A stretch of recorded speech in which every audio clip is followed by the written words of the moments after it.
young. I am And I am a young black. A young black. Young Black. A young black Black equestrian. equestrian. Equestrian. black equestrian. Equestrian. Black equestrian. equestrian. Black equestrian. I'm a young black equestrian.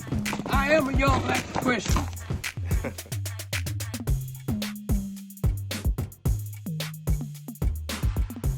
Welcome to another episode of Young Black Equestrians, where we discuss the passion, culture, and lifestyle of the black horse industry. Today we have Jasmine Brown with us, who is an entrepreneur, a model, and a role model for a bunch of kids. She does amazing things. You were Coach of the Year. Was it last year? This year and last year. Okay, fantastic. Congratulations. Thank you. Thank you. So welcome to the show. So I guess we'll just go ahead and get started. If you want to kind of tell us a little bit about yourself, your background, and where you're from. All right. I'm Jasmine Brown. As you said, I am from Holly Springs, North Carolina, really small town right outside of Raleigh, but oldest of 5. And I've been coaching swimming for 12 years now. So I am now coaching at the old high school that I actually swam for. So that's very fun for me. And of course, getting Coach of the Year just makes it that much better. But yeah, so I got into the financial field through my dad, who was a financial advisor as I was growing up. And so that kind of interests me. Of course, swimming interests me. And then you did mention that I model. I got into that very randomly, but I enjoyed that as well. So that's just a little bit of what I do. Awesome. Nice. And you're also an author. How did I skip that part? You're an author. Yes, I am. It's still so new that even I forget to say it sometimes. Yeah. Me too. I wrote a book. Yeah. Tell us a little bit about your book and what kind of gave you the idea for that. All right. So, well, initially, the first idea was the nonprofit. So I started a nonprofit called Facts for Youth, teaching financial literacy to young adults, mostly high school age, but even going down to 8th grade as well. So, it's great for me to go in and speak for a kid, to a kid for 60 or 90 minutes, but, is that conversation still being had at home? And most oftentimes the answer is no. And so I wanted to come up with something that can start the conversation at home, that can kind of reiterate this information further down the line, so they don't just hear it one time. So I decided to write the book, and so it's story-based. It's the farthest thing from a textbook. My initial thought was, this is a book for teenagers. What's going to get a teenager to read it? Right. And so I stayed away from the textbook. I have characters, and there are graphs and pictures, and the font's not too small. It's not intimidating looking. So yeah, it's called The Money Club. I guess I should say the title. It's the Money Club, a teenage guide to financial literacy, and sold on Amazon, Barnes and Noble, the Facts for Youth website, and yeah, all the proceeds go to the nonprofit. That is cool. So did you self-publish that book, or did you go through a publisher?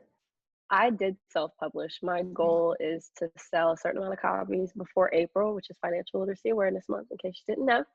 And then hopefully get picked up by a publisher so I can take it a little bit more mainstream. So yeah. That's a good plan for sure. Yeah, for sure. So what are some of the initial, problems you see that kids have kind of as they're coming out of high school, going into college? What are some of either the misconceptions they have about finances, or just habits that were not ingrained in them at a young age?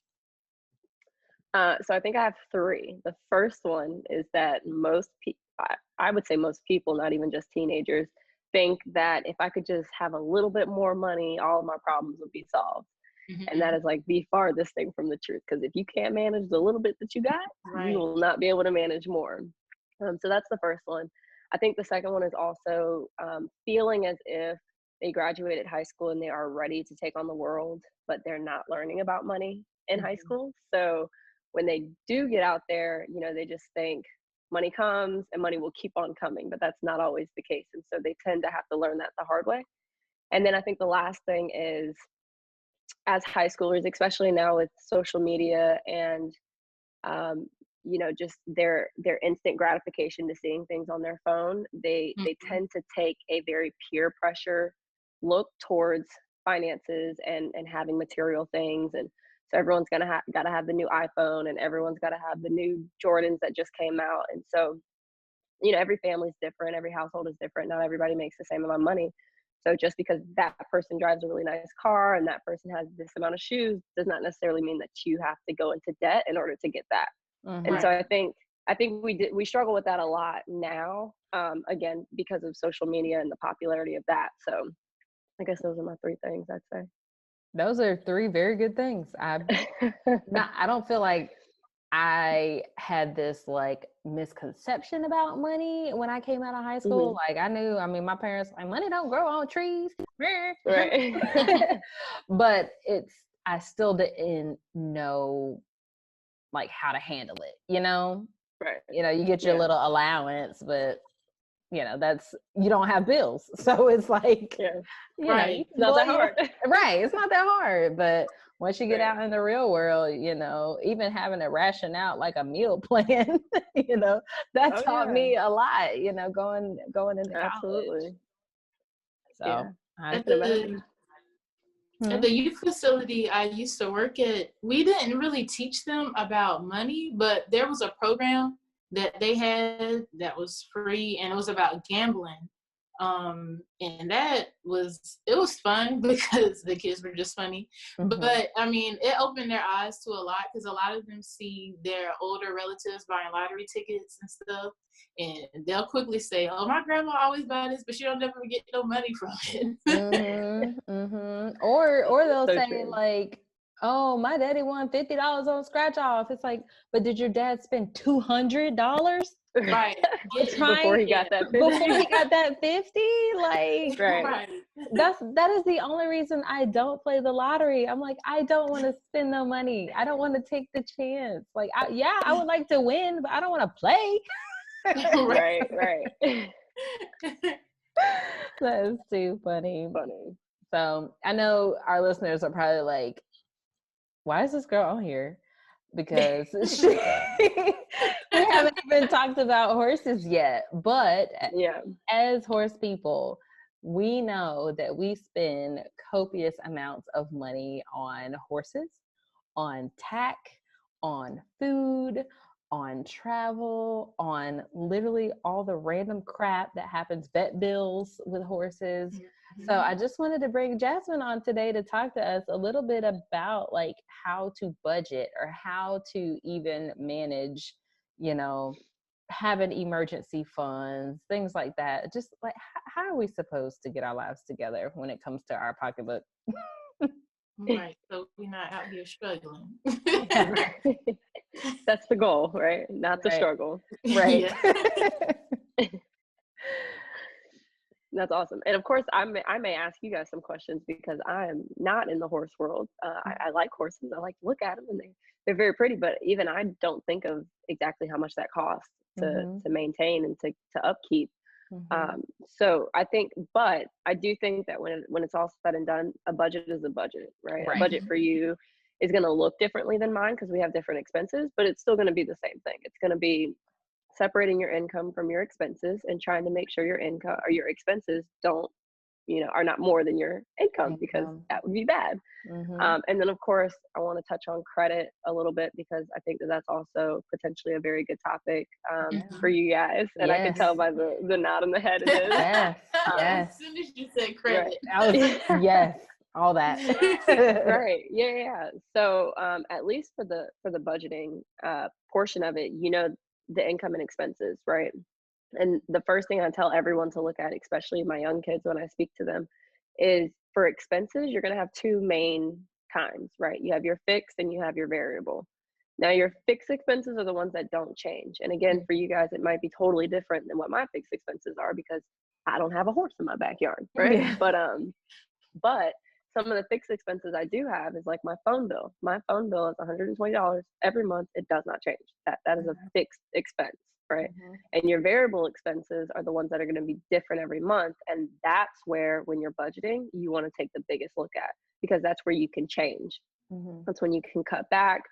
And so like variable expenses could be anything from utilities to groceries to, you know, anything that's not going to be the same thing every month. Right. I speak to the kids all the time and I'm like, well, you have Apple Music and Spotify. One of those can go. You don't need both, right? Same thing like with if you have cable and you also have Netflix and Hulu, you know, like if you're really trying to, if you have a financial goal and you're trying to budget in order to get that financial goal, something's gotta take some cuts for right now. And you don't necessarily need to be watching cable and to be watching Netflix. So that's the biggest and probably the most important thing I would say as far as a budget goes. Is one, you got to have your financial goals set so you know exactly what you're working towards and you can't forget that. And then two, see what you can cut back on. For me, I spend a lot of money on food. I eat a lot. Love to eat when I'm happy, eat when I'm sad, eat when I'm depressed, eat when I'm excited. I just like to eat, right? So for me, especially when I realized how much money I was spending on groceries, I was like, wow. I mean, I'm vegan too, so I don't even eat like a lot of, I'm in the produce section for most of it. So it's like, how am I spending this much money? But what I had to do is I ended up starting to shop the sales. So if 1 week the strawberries were buy one, get one free, I had a lot of strawberries. And if the next week the strawberries weren't on sale, I hope I had strawberries from last week that I froze or something, because I would shop the sales, and that really helped me to cut down on some of the grocery money that I was spending. So again, I don't know what that looks like for you, and maybe you guys can kind of help me understand what it is for an equestrian on what exactly it is that you're spending that could be a variable expense that you can cut back on, right? Or cut some corners. Yeah, I know for me, it's kind of like it's food for the horses, really. Sometimes, so I think as horsemen and women, it varies like what kind of horse you have and what they're doing, because a horse that's more active is going to need more put into him to keep his weight up. But you know, a horse that like mine, I have a mini. The mini barely eats anything. Like I don't even count him in when I'm considering food. Like he barely eats anything. But I do have an older horse. He's 25. And in order to keep weight on him, I need to give him more calories. He's also got a chronic illness, which I have learned. And this is how my money came in. I was like, look, in order, his medicine for his illness is heaves, or like COPD. The bottle is $110 for 100 milliliters. And I could give him 50 milliliters a day. I was like, so you mean to tell me this bottle is going to last me 5 days? Yeah. No, I can't do that.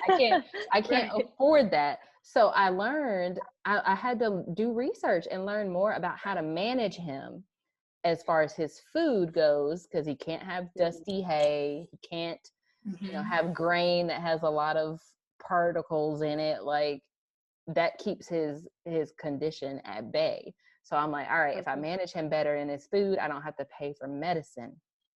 Right. So I think, doing the extra research to see how you can, cut the corner. I would say that's the corner that I have cut the most. Yeah. But then, getting higher quality hay so you can feed less of it, or getting a large round bale of hay so that you don't have to, buy all these square bales and then you don't have anywhere to put them, and then some gets wet and you can't use it, try to cut down on waste also. Yeah. Those are some of the ways that, you can kind of cut corners, because with animals, I mean, it's sometimes you can't, they need what they need, but you can find ways to reduce waste, to, management, or manage over medicating. And then doing it that way, just so you're not like wasting money all the time. Right. And even like you said, research is probably the biggest thing. I'm sure there are a lot of different companies that have a lot of different types of hay. Mm-hmm. I guess I'm gonna go with. So I don't want to say horse food, and you're like, it's hay. But you know, figuring out how much each other company is selling their hay for, right? Mhm. Or if they sell them in bulk, and maybe your investment is just getting some sort of a storage facility to, you know, that will make it last. If it's going to cost you a one-time fee of this amount to have a storage unit, and then you can buy the hay in bulk, which will cut down on the amount per Purchase, yeah. square Yeah. of hay, right? Mm-hmm. Then that could also save you money in the long run. And really, 'cause I'm a numbers person, so I don't mind sitting here and like, well, this company does this and that number is this and divide that by this, and Mm-hmm. that's fun for me. Probably not fun for a lot of people, and sometimes it is a little tedious to do. But I mean, your pockets will thank you if you find out that you can buy this bulk hay, and instead of it being, and I'm just shooting numbers out, instead of it being $20 a square, it's, you know, $13 a square if you buy this amount, then you know, that's cheaper. And so you should always go with that route if it's going to help you out in the long run. Yeah. I completely agree with that. 100%. So I know, like, with horses, it's always a matter of what are they going to do next to cost you money. Especially when it comes to injuries, especially like just random, you know, cut my leg open on a tree branch, or, you know, just random stupid things that horses like to do. So what are your tips for like budgeting for emergencies, or like just, you know, suggestions for that? Yeah, so I actually had a student last week. I did something in Raleigh for another nonprofit, and he was explaining to me, because we were doing this budgeting game, and he wasn't putting any of his money in savings. And then so I asked him why, and he was like, well, I make a lot of money, so I have like a lot of bills to pay. And I was like, okay, well, let's kind of switch your thought process, because you're making money and you're passing it out to everybody else but yourself, right? And in a sense, you have to think of saving, whether it be for retirement, whether it be for a financial goal, whether it be for an emergency. You have to consider putting money aside as paying yourself first, right? So I literally explained it to him as, if let's just say you make $600 a month. He's still a teenager, so I don't really know. If you make $600 a month, right, and 100 of that is going to your phone bill, and 200 of that is going to your car, and then another 100 is going to groceries, and then another 100 is going to the light bill and the cable. You just spent $600. So you have a job to pay this person, that person, that person, this person, and that person, and you've yet to pay anything towards yourself. Yeah, of course you're eating, but you have to consider having something set aside, just like you said, for an emergency, as paying yourself first. You have to reward yourself in some way, shape, or form, or we're just paying to pay the next person, or working to pay the next person, and that's not necessarily how we become financially free, right? So that, of course. And then you brought up some really great emergencies for horsemen and women that I never would have thought of, right? My emergency could be getting a speeding ticket, right? Or, you know, my phone dropping on the floor and it cracking or breaking or whatever. And if you don't have a certain amount set aside for that, that can cause a lot of stress. And we know in our society now, mental health is very, very important. And you don't want to put yourself in a situation where, you know, got a speeding ticket, it's going to cost me $375 to pay, and I only have $50 left in my account after bills. Like that causes a level of anxiety that I don't want to deal with. So, you know, have that set aside, so you're like, okay, but I got that other account that I keep $500 in, so I'm good. Right?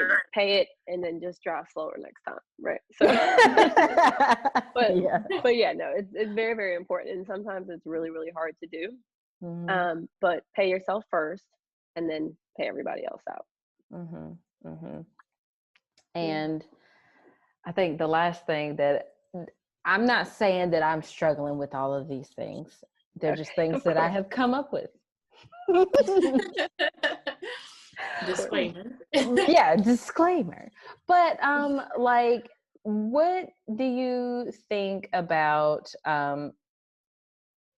or I guess suggestions for just being disciplined in your approach, like whatever you end up choosing to be more financially stable?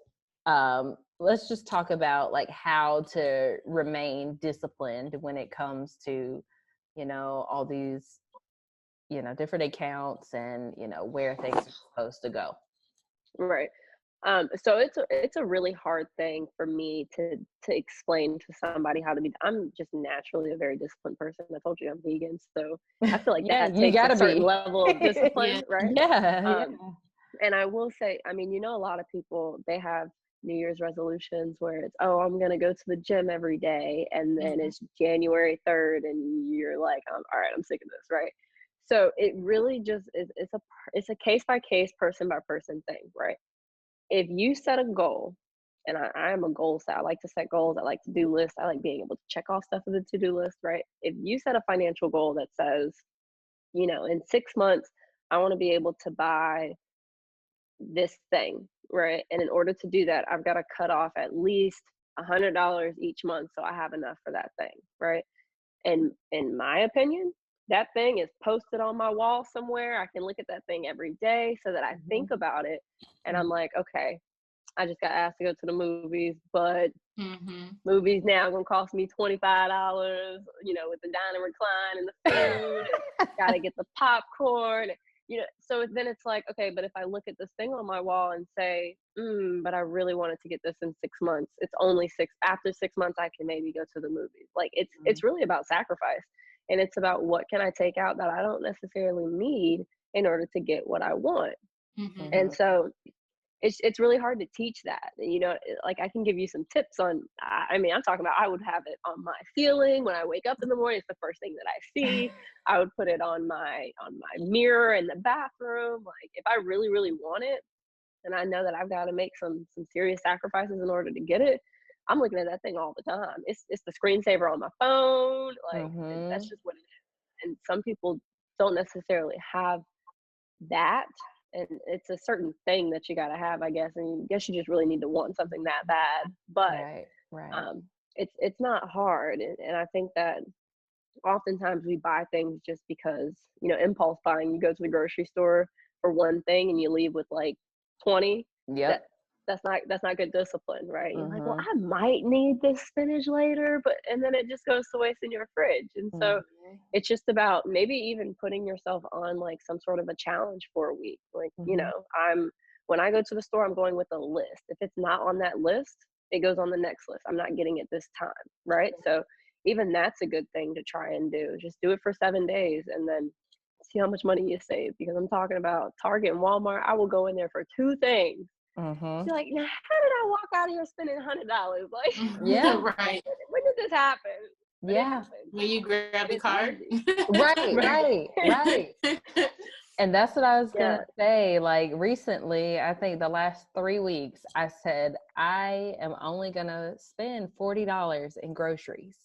Like whatever I'm gonna eat, it has to be within that $40, and I need to make it stretch over 7 days.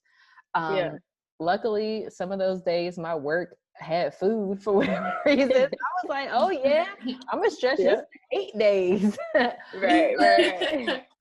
But I mean, using what I already had instead of just buying more stuff, and then planning like what I was gonna eat, what my meals were gonna be like. I mean, that's helped with watching what I eat, not getting raggedy food, and then making sure that the food that I do get, it's going to be used, like you said, and I'm not going to get spinach and waste it. I usually, unless I'm getting a salad, if I plan on eating a salad, then I'll get fresh stuff like that. But I get a lot of frozen foods because I'm like, you can throw that in a stir fry, you can throw that in whatever, and it'll last longer. Absolutely. But also when I go to the grocery store, I don't get a cart. I get a basket. Ooh. And if I can't carry it, I don't buy it. There you go. And sometimes that's another great one. Sometimes my basket will be full and I'll be carrying stuff in my hands and somebody will be like, were they out of carts? Like, no, but I was trying not to buy a lot of stuff, you know? So Yeah. making what you're putting all your stuff in smaller, so you're not spending, you know, like, oh, do I really need that? Oh, I don't have anywhere to put it. I can Probably not. pass. Right. Yeah. Or Yeah. exchange it out for what you got in your basket. So those are a couple of things that I've been doing recently that definitely, you know, play into what you just said.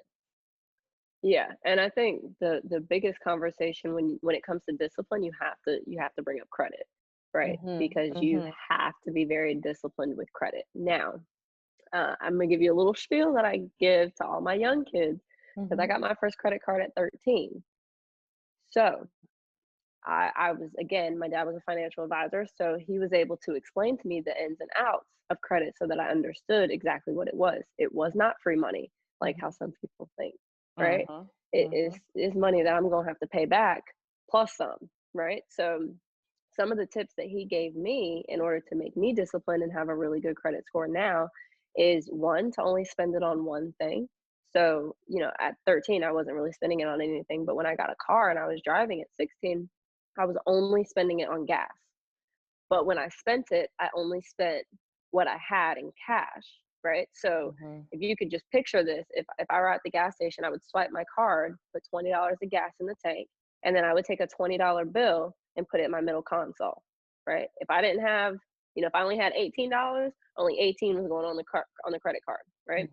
And then that following week, $20 in the on the card, $20 cash in the middle console, so that by the end of the month, that cash that I had, I now pay off the credit card in full at the end of the month, right? So I'm only spending what I have. Then the other thing that he told me was, and everyone's one thing could be different, right? It can be gas, it can be clothes, it can be food, whatever. But you just want to make sure you don't spend what you don't have. The second thing I used to do is very similar to what you're talking about as far as grocery shopping. Whenever I went shopping for clothes, I saw in college, I lived 10, 15 minutes from the mall. Not good. I do not recommend that to anybody. Right? So when I went shopping, I would leave my credit card in the car in the parking garage. Go in, walk around Forever 21 or H&M or wherever. And if I had like a whole bunch of stuff and I didn't have enough cash to cover it, I would have to walk all the way back to my car, get my credit card, and walk all the way back in order to pay for it. By the time I got to my car, I'm thinking, all right, I already got a shirt that looks like that. Where am I really going to wear that dress to? I don't need those shoes. And 95% of the time when I got back to my car, I just drove back to campus.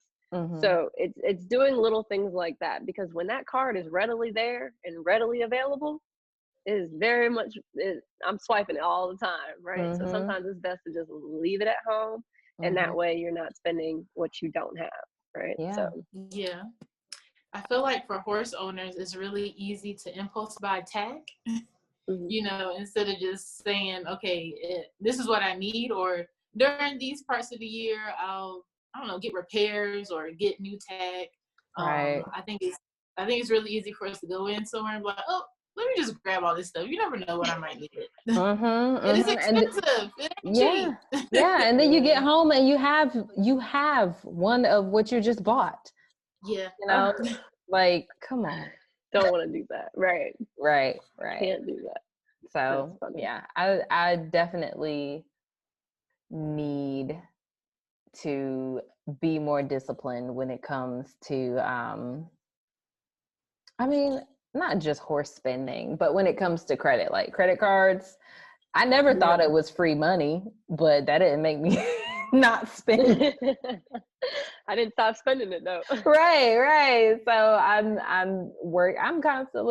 fighting, I'm chipping away. I'm chipping away right now to make up for past mistakes for sure. Yeah. So and I never wanted a credit card just because I heard so many bad things about it. You know, like didn't really hear the other side of it. So I don't have one. Well, and I'm happy to tell you about the other side of it, because a lot of financial professionals will tell you that having good credit is the key to everything financial. Right. And even as horse owners, if you're trying to turn this into a business, you know what I mean? And these are investments, and I'm sure they cost a lot. Like having credit, good credit at that, is going to be really good and make it much easier for you to get loans and stuff like that. So And you have to kind of, and I know you said, you don't spend a lot on horse stuff. You have to almost kind of keep your spending and your horse spending in the same category. Like, you are one person and you're spending it on two different things, but you have to kind of keep that stuff together, right? So like, you can't say, oh, I'm going to impulse buy on myself, but I'm not going to impulse buy over here. No, you can't impulse buy on either side, right? Right. Like, Period. you have to be very disciplined on both. So yeah. So now, when it comes to credit, when I'm talking to these younger kids, I'm trying to kind of debunk the idea that credit is really bad, because it's not. But also trying to instill in them that discipline so they don't use it poorly. And so I only explain it to them, with one credit card. But the older you get and the closer you are to really wanting to, reach out to these lenders and potentially get loans, they want to see more than one credit card, because they want to see that you're responsible with it. And so a good number is like 3 to 6. You want to have 3 to 6 different open lines of credit, and you never want to close out a credit card, right? And you want to keep that open so it shows that you're there, that it's there, and you could use it if you want to, but you're not going to. And so, yeah, not having one is bad. I want you to get over the credit is bad thing. You really just need to be disciplined about it. Yeah. And when I started, no, go ahead. Oh, I'm not opposed to having one. It's just that's like my reason for never getting one. Yeah. Just because, didn't know the other stuff until I got older. Right. Yeah. And I started off with like a store credit card, because they'll give them to anybody, and I did it that way because you can pay it at the store, you can swipe your credit card. Like Kohl's is the one that I got, so you get like an extra percentage off for using your credit card. But then, okay, ma'am, it would cost $30. Put that on my credit card right now, and then make the balance 0. So that's why I started off with that one, because I could control it instead of swiping it. That I got to go online and make a payment, whenever they send me the bill. And the good thing now is everything's so tech savvy now that you can literally do everything on your phone, right? And I would say that, and I don't know what it is for you guys as equestrians, but for someone who travels a lot, I would say get one of those air mile ones where you can rack up points for every time you travel. Or someone who drives a lot, get a Sheets card where you can, get points for the miles that you travel. I know Discover has like a 5% cash back, and it's different every quarter. So for the first quarter of the year, it might be gas, Walmart.com, and restaurants. And so, you use your card on those things for that quarter. And then when it switches the second quarter, you start using your things on that side. Because they make it really easy. Well, of course, they're doing this so that you spend more money, right? They want you to keep swiping it. And so that's why it's really easy to kind of get lost in this, like, oh, well, it's restaurants, so I'm just going to go eat out all the time and just swipe this card. You don't want to get caught up in that trap, right? But if you're, again, spending what you have versus spending what you don't have, it's much easier not to get caught in that trap. But I always tell people, look at there's so many different options, right? Like if you said Kohl's, clearly you were shopping at Kohl's a lot in order to get a Kohl's card, right? If you got a Kohl's credit card and then stopped shopping at Kohl's, then I would tell you that was probably a bad purchase. But since you shop there often, that works out for you. So again, I don't know what it is for equestrians. If there is something that, you guys use a lot, or somewhere that you have to go to a lot that has that option for you, that can be it could be a really potential good buy, right? Yes. I mean, almost everybody we've interviewed travels. They go out of state and they're traveling, going to events, competitions, and all of that. So that's the first thing that popped in my mind is gas. I don't know if Tractor Supply has a credit card. They don't. I don't know either. They have loyalty cards. Other gas companies that do, right? Other gas companies do. So, and sometimes it's, having your Sheets card gets you 3 cents off, but having your Sheets credit card gets you 5 cents off. So, yeah. And I think, hold on a second. I would say my internet was weird. Okay. Another thing that I've also been doing, like cashback apps. Like Ibotta for groceries and like some random things, and then Get Upside for gas. Like I've gotten about $35 from Get Upside just scanning my receipt after I buy gas. And it's, you know, you can refer people and get more cents off per gallon. Like you don't have to pay with a card. And I'm like, I mean, every single time I have 2 vehicles, and I'm like, I only fill up. I don't, you know, go half a pennies or whatever. Yeah, like I can't do that. Like I drive it till E and then I fill it up every time. Right. And then I get my cash back every single time. Right. And There you go. that has definitely, when I'm like, oh dang, like I need to pay for something, I need to da-da-da.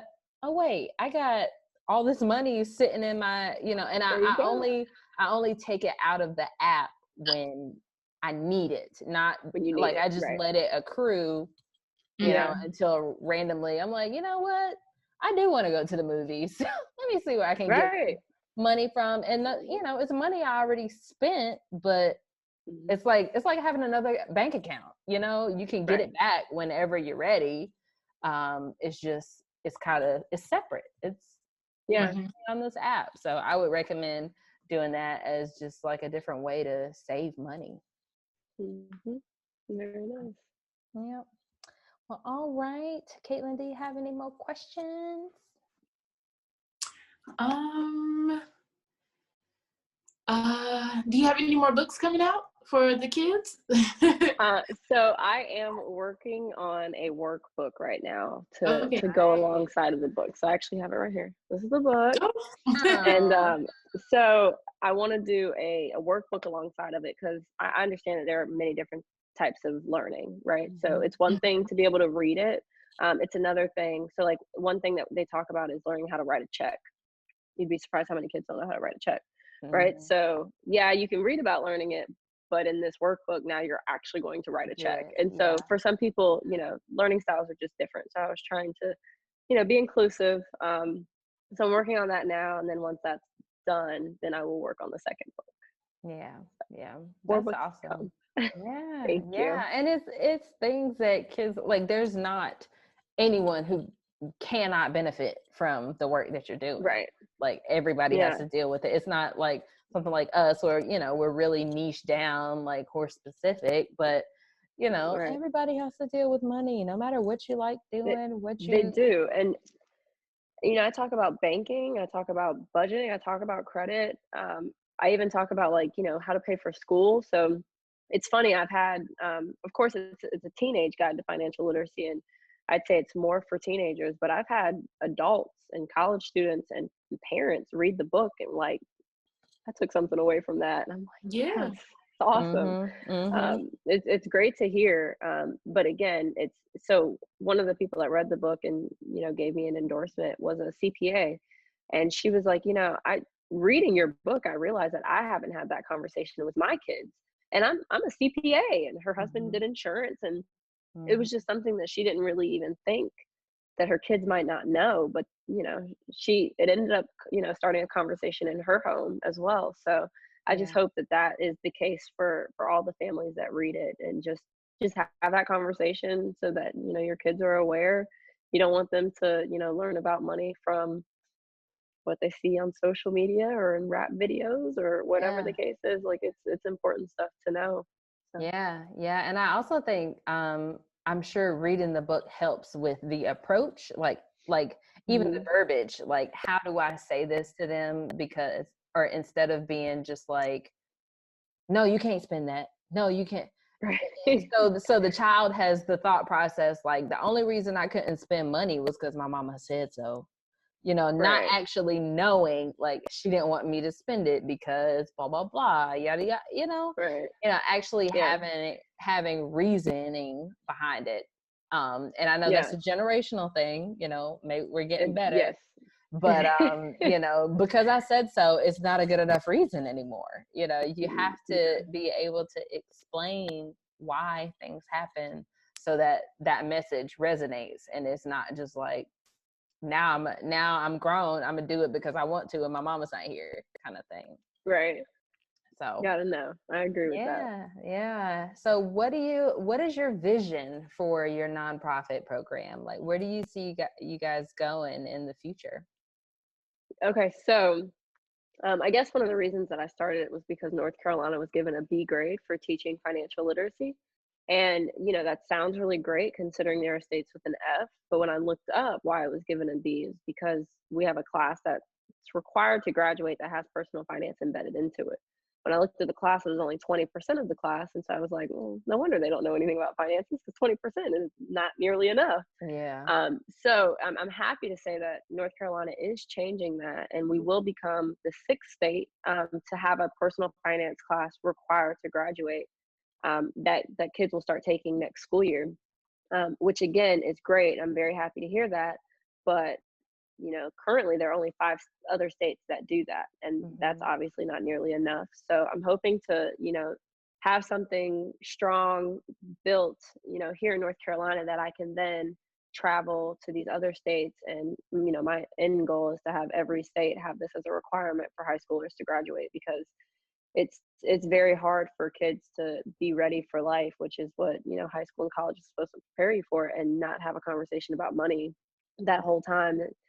And I think part of the issue is, the school kind of is putting it on the parents to teach at home. And I think the parents think that it's being taught in school. And so then there's this lull, this miscommunication here to where no one's really teaching it. And so, it's really hard to fix that. But I'm hoping with the book that helps a little bit, and kind of starting the conversation at home. And, even if it's not done in the school, at least having your parents do it, and maybe even your parents learning something, because obviously there is that generational curse issue that's happening where the kids don't know it and the parents aren't teaching it because the parents don't know it themselves. Right. So kind of having that knowledge, and of course eventually I do focus on high school students, but I would love to add a parents camp in too, because again they need it as well if they don't already know it themselves. So that's the only way I can think of to finally start breaking those generational curses. Yeah, I agree with all that. That's fantastic. You're doing amazing work. So I really appreciate you coming on to our show today. Tell people where they can reach you if they have any other questions or if they want to buy your book.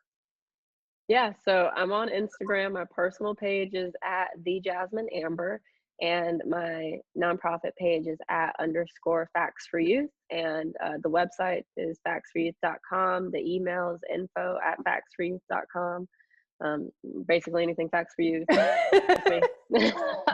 I'll be there. I'm very on my phone all the time. So yeah. And you said your book is available at Amazon, Barnes and Noble, and on the website. Oh yeah, and on the website. Got it. Yeah. Awesome. All right. There's also a possibility, in like, if you don't have a teenager in your life and you instead want to buy the book for me to donate it to kids that I meet at the camps and the workshops and stuff that I do, that's also an option on the website. I've had a lot of people that really agree and support what I'm doing, but don't necessarily have kids around them that they can give the book to. So I did create that option because, people still want to support because they believe in it, but they're like, I don't really have any kids. So, so that also helps a lot too. Awesome. Well, thank you so much for your time today. Thank you for tuning in to this YBEtv exclusive with Jasmine Brown. Since this episode was recorded, she has published her The Money Club workbook, so feel free to head over to her websites and support this amazing initiative. Head over to our Facebook and Instagram and let us know, did you learn something from this episode? We sure hope so. See you guys next week.